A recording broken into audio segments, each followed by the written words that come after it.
हैदराबाद में महंगाई से सताई शहरियों की मुश्किलात बढ़ गईं। दीगर अशिया खुर्दनोश समेत अंडे की कीमतों को भी पर लग गए। शहर में सर्दी के मौसम में इजाफा होते ही मुर्गी के रेट तो आसमान से बातें कर रहे हैं, लेकिन इसके साथ साथ प्रोटीन का एक सस्ता जरिया जिसको अंडा कहा जाता है, लेकिन अब वो भी हो गया है शहरियों की पहुंच से दूर। सर्दियों से कबल जो अंडा 13 से 15 रुपए में फरोख्त होता था, अब वो 25 से 30 रुपए में फरोख्त होने लगा। शहरियों ने कहा कि हुकूमत महंगाई पर कंट्रोल करने में बुरी तरह नाकाम हो गई है। गरीब इंसान के लिए कोई सोचने को तैयार नहीं। अंडा लेने वाला एक अंडा ले रहा अफोर्ड नहीं कर सकता है। उनके किराए का मकान है, हर आदमी का इतने ज़्यादा, घर का राशन भी लेना होता है, अंडे भी लेने होते हैं, तो सारी चीज़ें फिर अफोर्ड नहीं कर पाता। तो महंगाई इतनी ज़्यादा हुई, हर आदमी परेशान हो गया, बहुत ज़्यादा परेशान हो गया।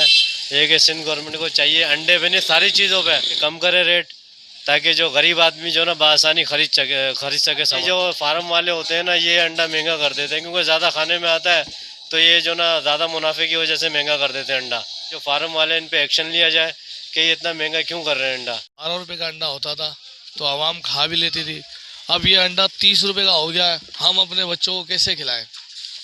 हमारी गवर्नमेंट से अपील है कि अंडे पे तो एक छोटा सा अंडा 30 रुपये का हो गया है।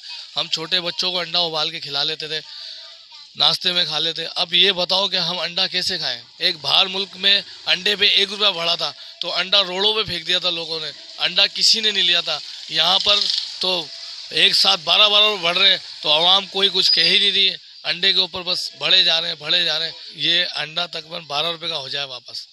दुकानदार हजरात का कहना था कि हुकूमत की जानिब से टैक्सों में इजाफे के बाइस अंडे महंगे फरोख्त करने पर मजबूर हैं। कैमरामैन शाजिब खान के साथ हसन रजा कुरैशी, वश न्यूज़, हैदराबाद।